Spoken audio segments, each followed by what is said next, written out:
How to score 90 plus marks in your IAS Prelims Examination 2025.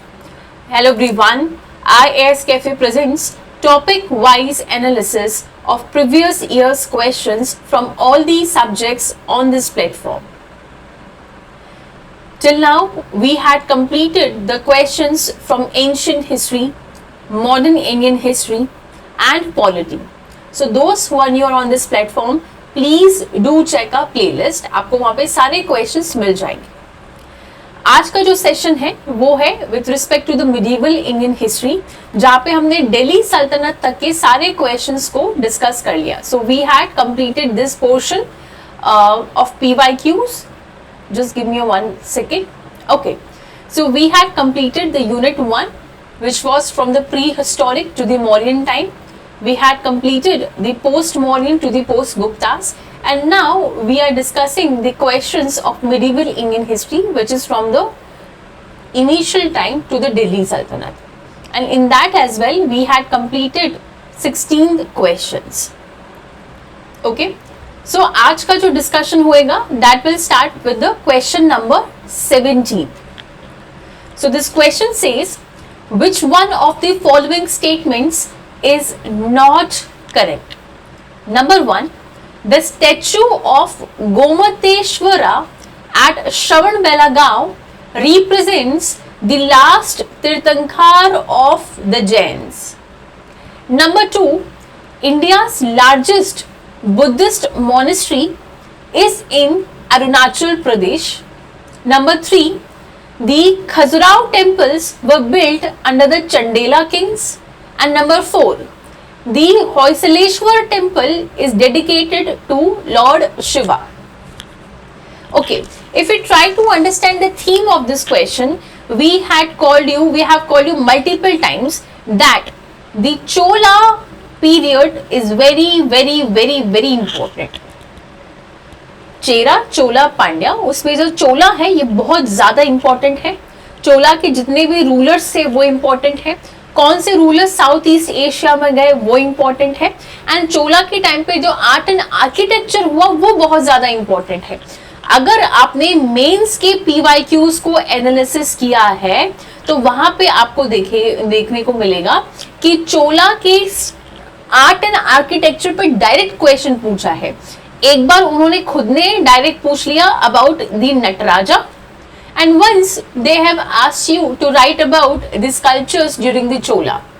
So whenever we talk about the sculptures during the Chola, तो वहाँ पे दो important चीज आती है, एक about the नटराजा और दूसरा है regarding the गोमतेश्वरा statue at the श्रवणबेलागांव. ठीक है, तो इसको थोड़ा सा पढ़ते हैं. सो थोड़ा सा ब्रीफ में चोला के जो important रूलर्स रहे हैं उनके बारे में बात करेंगे. And then we will discuss here about the Chola sculptures या फिर आर्ट जो है उनके टाइम पे. ठीक है, सबसे पहली बात, the founder of the Chola empire was Vijayalaya. Okay, so if you talk about the founder, so founder was the Vijayalaya. They were the feudatories under the Pallavas, और फिर आगे जाके उन्होंने अपना खुद का जो चोला एम्पायर है वो खड़ा किया. And in 1850 he even captured the Tanjore. But हुआ क्या, लेटर ऑन आगे आते आते around 1948 to 1949 they Chola had a setback in the battle of Takkolam. जो बैटल ऑफ तकोल्लम हुआ था उसमें चोला के जो रूलर थे राज आदित्य वो हार गए थे और मारे गए थे. ठीक है, I repeat, we are discussing about the important rulers of the Cholas, जिसमें जो फाउंडर है चोला के वो विजयलया थे. विजयलया के बाद में एम्पायर अच्छा खासा चल रहा था. They even captured Tanjore. लेकिन बाद में अराउंड 1948 to 49 चोला एम्पायर को थोड़ा सा सेटबैक देखने को मिला, जहां पे in the battle of Takkolam Cholas हार गए और इनके जो रूलर थे राज आदित्य वो मारे गए. आगे जाके अराउंड 1985 के समथिंग राज राजा 1 आते हैं. ये बहुत इंपॉर्टेंट नाम है. चोला के जो रूलर है राजा राजा 1, इन्होंने पूरे चोला एम्पायर को फिर से रिवाइव किया. इन्होंने चेरा की नेवी को पूरी तरह से डिस्ट्रॉय कर दिया गया था. They even Raja Raja 1 even invaded Sri Lanka and he even conquered the Maldives.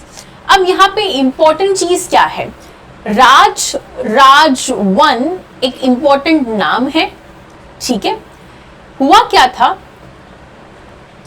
जब ये पूरी फाइट में जीत रहे थे, he even built the Brihadeeswara temple, so he constructed the Brihadeeswara temple at the Chola capital Tanjore. Chola की जो कैपिटल थी तंजौर, वहां पे उन्होंने बृहदेश्वर टेम्पल बनाया था।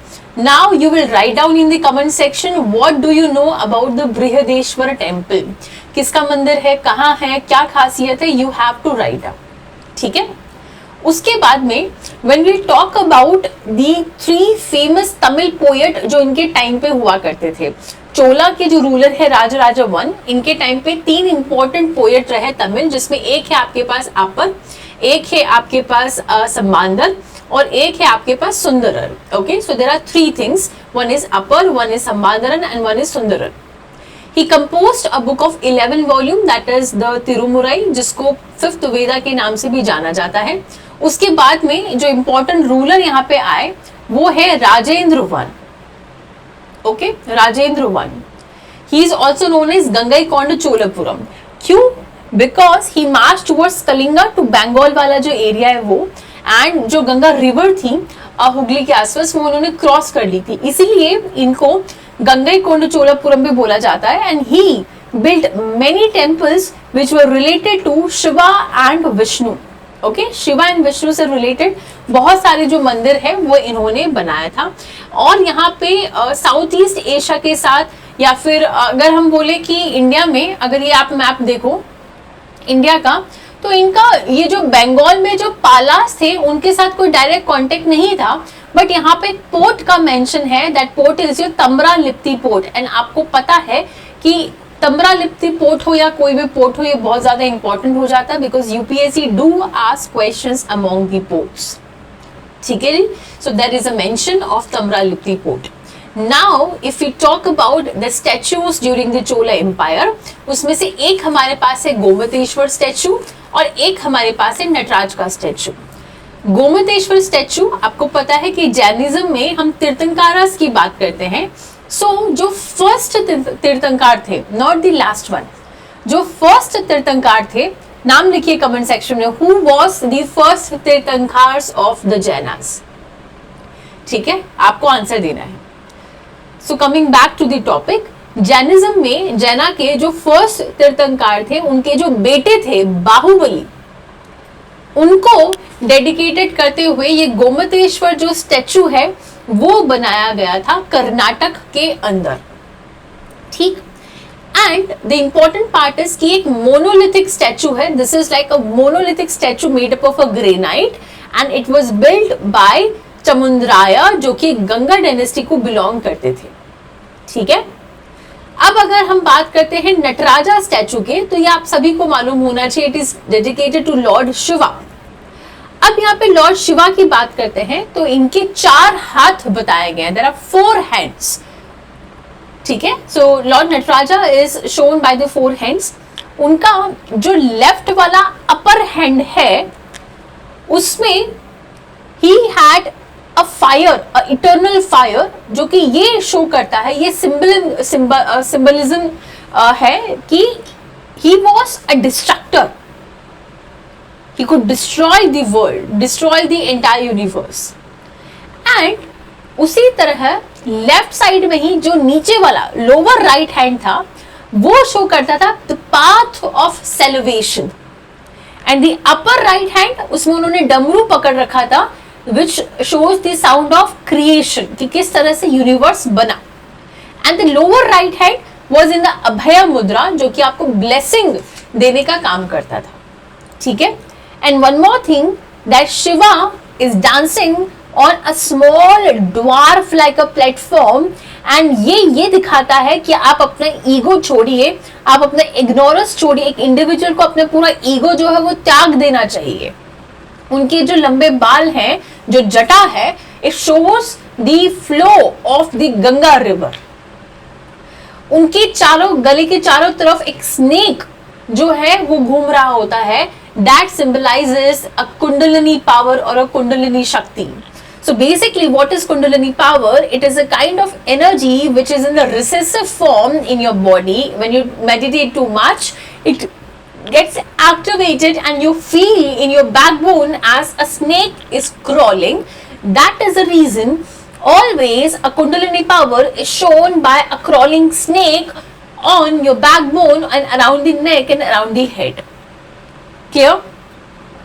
Okay, so moving towards the next thing. This statement इस ये क्वेश्चन हो गया है, इसमें फर्स्ट आंसर जो स्टेटमेंट है वो गलत है. यहाँ पे फर्स्ट जो तीर्थंकर है जिनके बेटे आपके पास कौन है, बाहुबली है, उनको डिनोट किया गया है Gomateshwara statue. Now this is your homework. आप पढ़ के आएंगे अबाउट द खजुराहो टेम्पल्स या फिर चंडेला किंग्स के अंदर जो भी टेम्पल्स थे, अबाउट द होयसालेश्वर टेम्पल, इनके बारे में आप पढ़ेंगे. ठीक है. नाउ नेक्स्ट क्वेश्चन की अगर हम बात करते हैं, चलो हम यहीं पे डिस्कस कर लेते हैं अबाउट द खजुराहो टेम्पल. वो डिस्कस कर ही लेते हैं हम. ओके. खजुराहो टेम्पल का जब भी नाम आता है आपके मन में मध्य प्रदेश नाम आ जाना चाहिए. So Khajuraho temples are related to the Madhya Pradesh. Number 1. Now if you had completed the syllabus of art and culture, you must know कि एक तरफ आपके पास है दी नगारा स्टाइल ऑफ टेम्पल एंड दूसरी तरफ आपके पास है the Dravida style of temple. तो ये जो खजुराहो टेम्पल है इट बिलोंग्स टू दी नगारा स्टाइल ऑफ टेम्पल्स, जो कि मोस्टली आपको नॉर्थ इंडियन टेम्पल्स में मिलता था. ठीक है. अब यहाँ पे ये जो पूरे खजुराहो टेम्पल्स हैं ये कलेक्शन है of Hindu and Jain temples, जो कि मध्य प्रदेश में, यानी कि मध्य प्रदेश में हिंदू और जैन टेम्पल्स का जो कलेक्शन है उसको हम खजुराहो टेम्पल्स के नाम से जाना जाता है. और ये वहां का जो विंध्यन माउंटेन रेंज है वहां पे आपको ये देखने के लिए मिलेंगे. And it is also the part of UNESCO's world heritage site. ठीक है. नाउ खजुराहो जो टेम्पल है इसका जो मेंशन है वो कुछ फॉरेन अकाउंट्स, जो फॉरेन ट्रैवलर्स थे उनके अकाउंट्स में भी था. फॉर एग्जाम्पल आपके पास अबू रहन अल बिरूनी जो आए थे 10th सेंचुरी में, इब्न बतूता जो आए थे. Okay, one important question, right down in the comment section, Ibn Battuta कौन से रूलर के टाइम पे इंडिया में आए थे. Okay, so Ibn Battuta is related to which ruler, you have to write down in the comment section. So coming back to the topic, Ibn Battuta इनके accounts में भी जो खजुराहो टेम्पल है उनके बारे में मेंशन है. And the another important characteristic feature of these temples is that यहाँ पे erotic जो सीन है वो बहुत ज्यादा दिखाए गए हैं. ओके. नाउ थोड़े से एग्जाम्पल्स की बात करते हैं. If I talk about the western group of temple, वहां पे आपके पास हो जाएगा 64 जोगनी टेम्पल. अब काफी लोगों को रिलीजन के बारे में, मंदिरों के बारे में ज्यादा कुछ पता नहीं होता है, तो वो रटते रहते हैं और उनसे हो नहीं पाता है, वो भूल जाते हैं. तो थोड़ा सा इसको समझने की कोशिश करूं. 64 is like a Hindi term, जो हिंदी में गिनती होती है 60, 61, 62, 63, 64, 65, right. So it shows a digit. Okay. And Jogini temple, so basically whenever we pray to any deity, मान लो कि मैं लॉर्ड शिवा को प्रे कर रही हूँ और लॉर्ड कृष्णा को प्रे कर रही हूँ, लॉर्ड हनुमाना को प्रे कर रही हूँ. सो ऐसा माना जाता है कि व्हेन वी जो ये संत लोग होते हैं जब इनकी पूजा पाठ करते हैं तो इनसे पहले इनकी जो योगिनियां होती है वो आती है. लाइक आप ऐसे मान लीजिए इनसे छोटे जो पावर्स होते हैं वो पहले आते हैं. तो यहाँ पे 64 योगिनी के बारे में जो मंदिर है वो है आपके पास 64 Jogini temple. Okay. Then you have the Kandariya Mahadev temple. Then you have the Devi Jagdamba temple, Chitragupta या फिर भारतीजीज temple, Vishwanath temple. Vishwanath temple is also very famous. तो ये कुछ एग्जाम्पल्स है with respect to what the Khajuraho temples. Now let's talk about the Hoysaleswara temple. Although art and culture में temple को पूरा डिटेल में हम अलग से पढ़ेंगे, बट यहाँ पे ऑप्शन में आ गया है तो थोड़ा सा इसका इंफॉर्मेशन हम ले रहे हैं. ठीक है. So now let's talk about the Hoysaleshwar temple. So if we talk about the important features of Hoysaleshwar temple, it was a blending of 3 styles. एक होता है Bhumija style of architecture of temple जो कि सेंट्रल इंडिया में privilege था, and one is the Nagara style जो कि northern India में है, Dravida style of obviously Karnataka है जहाँ पे ये है. So it was a blend of all the three types of architecture. So this is all about see, यहाँ पे ये मत सोचिएगा कि हमने कम इंफॉर्मेशन दिया है. ये टेम्पल्स आपके पास ऑप्शन में थे तो हमने थोड़ा सा इंफॉर्मेशन दिया है.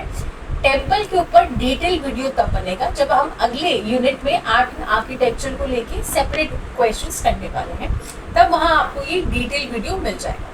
अभी हम बढ़ते हैं हमारे अगले सवाल की तरफ, which is your question number 80. Okay, question number 80. Okay, इसका आंसर आपको मालूम कल चल गया है. इसका आंसर है number A. Now with reference to the medieval Indian rulers, which one of the following statement is correct? 4 option दिए हैं, आपको बताना है इनमें से कौन सा जो ऑप्शन है, कौन सा जो स्टेटमेंट है वो करेक्ट स्टेटमेंट है. Number 1, Alauddin Khilji first set up a separate अरीज डिपार्टमेंट. सेकेंड स्टेटमेंट है Babar introduce the branding system of horses of military. Third statement है Muhammad bin Tughlaq was succeeded by his uncle to the military. Fourth, Firoz Tughlaq set up a separate department of the slaves. So these are the options. आपको बताना है कि कौन सा statement correct है. सो पहले आपको थीम समझ आ गई है. ऑब्वियसली इट इज दिल्ली सल्तनत. ये तो कॉमन सेंस है क्योंकि हम उसी के क्वेश्चन कर रहे हैं. So the theme is it is administration. Delhi सल्तनत का जो एडमिनिस्ट्रेशन है वहां से ये सवाल आया है जिसमें आपको ये क्वेश्चन बताना है. ठीक है, सो दिल्ली एडमिनिस्ट्रेशन हमने डिस्कस किया हुआ है, बट फिर भी एक बार फिर से हम दिल्ली एडमिनिस्ट्रेशन को यहाँ पे समझने की कोशिश करेंगे. Whenever we discuss about Delhi administration, it has been divided into 3 sections. Central level पे एडमिनिस्ट्रेशन, प्रोविंशियल लेवल पे एडमिनिस्ट्रेशन और लोकल लेवल पे. ये मैं क्यों बार बार बता रही हूँ, क्योंकि Delhi administration is very important और उससे बहुत सवाल आए हैं, चाहे वो सेंट्रल लेवल का हो, प्रोविंशियल का हो या लोकल का हो. ठीक है, सो सेंट्रल लेवल के एडमिनिस्ट्रेशन में सबसे ऊपर जो है हमारे पास सुल्तान होता है, which is the head of the administration. और वो सुल्तान, फॉर एग्जाम्पल हम दिल्ली सल्तनत में बोलते हैं ना, तो सबसे ऊपर होता है हमारे पास सुल्तान. सो वो जो सुल्तान है वो आपके मिलिट्री पावर्स भी देखता है, एडमिनिस्ट्रेटिव पावर्स भी देखता है और लीगल पावर्स भी देखता है. देन सेंट्रल जो आपके पास एडमिनिस्ट्रेशन है, जिसमें हमने पहली कैटेगरी सुल्तान की बात करी, अब उस सुल्तान के साथ एक और डिपार्टमेंट आप बोल सकते हो, वो होता है आपके पास दीवाने विजारत. दीवाने विजारत, और ये जो डिपार्टमेंट है दीवाने विजारत, it is headed by a prime minister जिसको वजीर बोला है. तो हमने क्या बात करी यहाँ पे, दिल्ली सल्तनत, जिसमें हम सेंट्रल एडमिनिस्ट्रेशन की बात कर रहे हैं, बिकॉज पूरे दिल्ली सल्तनत का एडमिनिस्ट्रेशन हमारे पास 3 लेयर्स पे बटा हुआ है, central level, provincial level, local level. Central level पे सबसे टॉप पे हमारे पास सुल्तान है जो कि हेड ऑफ एडमिनिस्ट्रेशन है. वो आपके पास मिलिट्री वर्क, एडमिनिस्ट्रेटिव वर्क और लीगल पावर तीनों चीजें देखता है. फिर सेकंड नंबर पे आपके पास आता है दीवाने विजारत, विच इज हेडेड बाय वजीर यानी कि प्राइम मिनिस्टर. ठीक, तो ये तो इंपॉर्टेंट चीजें हो गई. अब कुछ और छोटे मोटे डिपार्टमेंट्स हैं जो कि रूलर्स ने अपने टाइम पे स्टार्ट किया था. ठीक, पूरी दिल्ली सल्तनत की अगर हम डायनेस्टी की बात करें, सबसे पहले कौन सी थी? Slave dynasty, Khilji dynasty, Tughlaq dynasty, Sayyid dynasty, and then you had your Lodhi dynasty. Alright, so if we talk about number 1 that is slave dynasty, वो स्लेव डायनेस्टी में आपके पास जो बाबर थे, Babur introduced a separate department which is Diwan-e Arz, जो कि मिलिट्री के task जो है उनको यहाँ पे देखते थे. तो यहाँ पे इन्होंने फर्स्ट स्टेटमेंट जो दिया है that Alauddin Khilji first set up a separate arrange department, ये रॉन्ग है. It was given by Babur. Okay, so it was given by the Babur. ये क्लियर हुआ. सेकेंड स्टेटमेंट में इन्होंने बोला है Babar introduce the branding system of horses, ये गलत, ये अलाउद्दीन खिलजी ने किया था. सो बेसिकली इन्होंने रिवर्स कर दिए दोनों स्टेटमेंट में. ठीक है, सो जो बाबर है उन्होंने तो इंट्रोड्यूस किया था डिपार्टमेंट ऑफ मिलिट्री यानी कि दीवाने अरज, और जो अलाउद्दीन खिलजी है he started the system of दाग एंड हुलिया। दाग बोले तो ब्रांडिंग सिस्टम देना, कि जो घोड़े थे उस वक्त, क्योंकि यहाँ पे हम आगे पढ़ेंगे मनसबदारी सिस्टम भी आएगा, खिलजी के टाइम पे जो घोड़े हैं उसका उन्होंने ब्रांडिंग सिस्टम स्टार्ट कर दिया, उनको ब्रांड देना स्टार्ट किया, नाम देना स्टार्ट किया, दाग देना स्टार्ट किया। एंड जो हुलिया होता था, हुलिया में वो उसका डिस्क्रिप्शन देते थे, ओके और जो सोल्जर्स है उनको कैश पेमेंट देते थे। तो ये 3 चीजें अलाउद्दीन खिलजी ने करी। ही इंट्रोड्यूस द सिस्टम जहाँ पे ब्रांडिंग ऑफ हॉर्सेस हो गई, यानी कि दाग सिस्टम, देन अ हुलिया यानी कि डिस्क्रिप्शन जो है वो स्टार्ट हो गया यहाँ पे, एंड देन जो सोल्जर्स है उनका पेमेंट जो है यहाँ पे कैश में स्टार्ट हुआ। ओके नाउ यहाँ पे थर्ड स्टेटमेंट जो है, that Mohammad bin Tughlaq was succeeded by his uncle to the military, ये स्टेटमेंट भी क्या हो जाएगा, गलत हो जाएगा। क्यों? अलाउद्दीन खिलजी जो है, आप अगर आपने वो मूवी देखी है, I don't remember the name of the movie, but it is I think Padmavati और something like that, Deepika Padukone Ranveer Singh की ही है। उसमें जलाउद्दीन खिलजी होते हैं और अलाउद्दीन खिलजी अपने अंकल को मार के थ्रोन पे आते हैं। तो ये स्टेटमेंट बेसिकली अलाउद्दीन खिलजी के लिए है कि ही removed his uncle by killing him and then he took the throne. So the statement is basically for Alauddin Khilji. Fourth यहाँ पे स्टेटमेंट जो है वो बोला है about Firoz Tughlaq set up a separate department of slave, ये एब्सोल्युटली करेक्ट है। और इस डिपार्टमेंट का नाम आप याद रखेंगे, इट इज दीवाने बंदगा। थोड़ा बहुत कॉमन सेंस हो जाएगा, बंधन, बंधा हुआ, बंदगा, स्लेव्स, है ना। तो यहाँ पे आंसर क्या हो जाएगा, D. Question number 18 and the answer is your D. Moving towards the next question, question number 19. Okay. Question number 19 is, the historian Barani did not consider the state in India under Delhi Sultanate as truly Islamic because Delhi सल्तनत के time पे जो ये historian बरानी थे, इनका ये मानना था कि दिल्ली सल्तनत पूरी तरह से एक इस्लामिक स्टेट नहीं था। अब इसका क्या कारण है, क्यों इन्होंने ऐसे कहा था? Option number 1, the majority of the population did not follow Islam. Option number 2, the Muslim theologist were often disregarded. Third, the Sultan supplemented the Muslim law by framing his regulations. And fourth, the religious freedom was accorded to the non-Muslims. आपको क्या लगता है, क्या इसका answer होगा? थोड़ा बहुत अगर आप कॉमन सेंस लगाओगे तो भी इसका आंसर निकल जाएगा। तो इसका आंसर है सी। और यहाँ पे एक टर्म हम पढ़ेंगे अबाउट द ज़फ़ाबित। ओके, तो यहाँ पे क्या हुआ, जो हिस्टोरियन थे बरानी, उनका कहना था कि दिल्ली सल्तनत एक पूरी तरह से इस्लामिक स्टेट नहीं था, क्योंकि यहाँ पे जो सुल्तान थे, सुल्तान कौन है, head of the administration. Okay, हमने सेंट्रल लेवल के एडमिनिस्ट्रेशन में पढ़ा कि जो दिल्ली सल्तनत में हेड होता है एडमिनिस्ट्रेशन का, उसको सुल्तान बोलते हैं।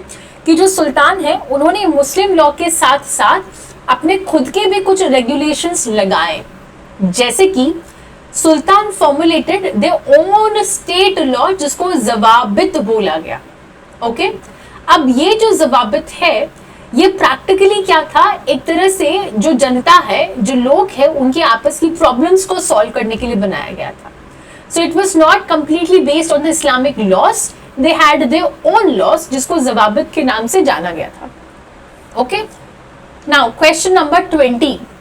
Question number 20, Which one of the following Chola king conquered the Ceylon, यानी कि Sri Lanka?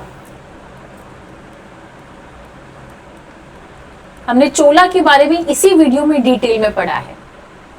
Who was the founder of the Chola Empire? Vijayalaya. Then which was the Chola ruler who died in a battle of Talikoma, जिसमें उनको setback मिला था? राज Aditya. So Vijayalaya was the founder. Raj Aditya died, and then we had the Rajraj I and Rajendra I. So यहाँ पे अगर हम answer की बात करें तो ये है Rajendra I. He conquered the Sri Lanka and he is also known as Digangai Cholapuram. Okay, next question.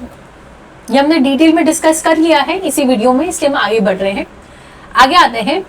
Which one of the following pairs is correctly matched? देखो, now let me show you the magic. अगर आपको खुद को समझ आ गया तो बहुत अच्छी बात है, नहीं आया तो मैं आपको समझाने के लिए यहाँ पे हूँ.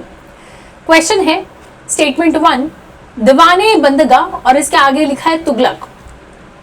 और अभी अभी हमने क्वेश्चन नंबर 18 में देखो क्या पढ़ा, that Firoz Tughlaq. Question number 18 का जो फोर्थ स्टेटमेंट था, Firoz Tughlaq set up a separate department of the slaves, जिसको हमने बोला दीवाने बंदगा. तो क्या यहां से ये क्वेश्चन रिपीट नहीं हुआ है? Question number 21, statement number A, दीवाने बंदगा ये एक सेपरेट डिपार्टमेंट था स्लेव्स के लिए, which was started by Firoz Shah Tughlaq. तो ये बिल्कुल सही मैच कर रखा है. ठीक है. फिर यहां पे आता है Diwan-e Arz. Again go back to the question number 18. हमने यहाँ पे क्या बोला, दीवाने अर्स सोल्जर्स, मिलिट्री के लिए एक सेपरेट डिपार्टमेंट था जो कि बाबर ने इंट्रोड्यूस किया था. तो ये क्या हो जाएगा, गलत हो जाएगा. Then we have Diwan-e Kohi. When we talked about the Mohammad bin Tughlaq, we focused a lot on this and we said that Muhammad bin Tughlaq was keenly interested in agriculture and he started a separate department of agriculture which was known as Diwane Kohi. So it was by Tughlaq, not by Alauddin Khilji. Now next is about the Diwane Mustakhraj. तो ये भी आपके पास जो बाबर है उन्होंने introduce नहीं किया था. So Diwane Mustakhraj was not introduced by Babar. It was introduced by Alauddin Khilji. It was a department to realize the areas. ठीक है. So moving towards, ये हो गया आपके पास. इसमें फर्स्ट आंसर जो फर्स्ट स्टेटमेंट है ये करेक्ट है. बढ़ते हैं अगले सवाल की तरफ. Consider the following events. सबसे पहले है द रेन ऑफ कृष्णदेव राय, जो कि है विजयनगर से इंपॉर्टेंट. देखो, विजयनगर अपने आप में बहुत इंपॉर्टेंट थीम है यूपीएससी के लिए. उस विजयनगर के अंदर भी कृष्णदेव राय के ऊपर बहुत ज्यादा सवाल पूछे गए हैं, क्योंकि कृष्णदेव राय ने बहुत इंपॉर्टेंट यहाँ पे काम किए थे. जैसे ही established the system of Ashtadiggaj. तो यहाँ पे डायरेक्ट कृष्णदेव राय के बारे में पूछा. आप क्वेश्चन नंबर 26 में आ जाइए. यहाँ पे कृष्णदेव राय के जो सिस्टम अष्टदिग्गज थे वो इन्होंने ऑप्शन में दिया है. तो कहीं ना कहीं ये इंपॉर्टेंट हो जाता है.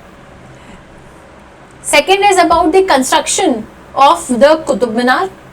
Third is about the arrival of Portuguese in India.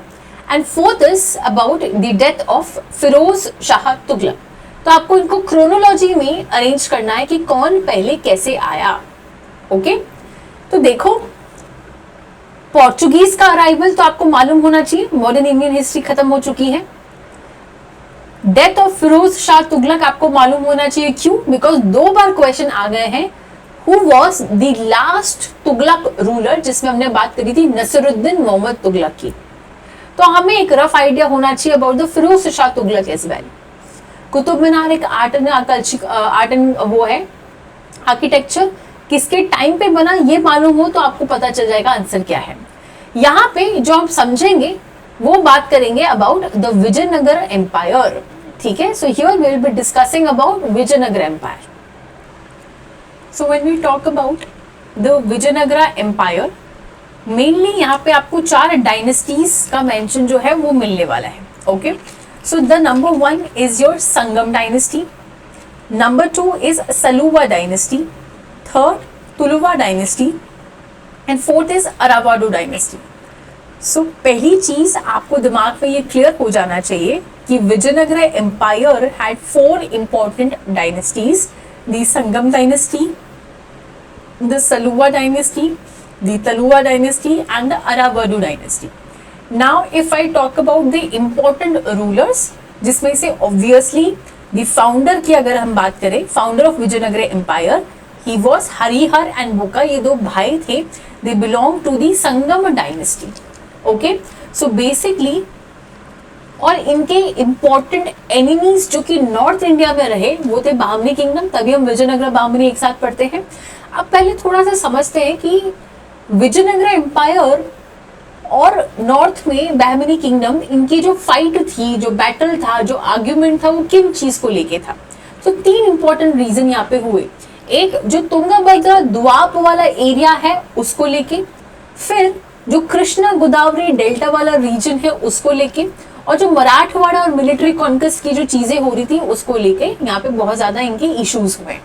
Okay, अब कुछ इंपॉर्टेंट राइटर्स या फिर ट्रैवलर्स थे जो कि इनके टाइम पे आए। सबसे पहला है एक नूनीज। ये मैं इसलिए बता रही हूँ क्योंकि हमारी एनसीईआरटी में सिर्फ इनका नाम दे रखा है कि भाई नूनीज है और ये है आपके पास पोर्चुगीज राइटर। बट इस बार यूपीएससी ने क्या कर लिया, नूनीज ने डिस्क्राइब क्या किया, जो लिखा है उसने, उसमें क्या डिस्क्राइब किया, इसके बारे में सवाल आ गया, तो काफी स्टूडेंट्स को थोड़ा सा प्रॉब्लम हुई।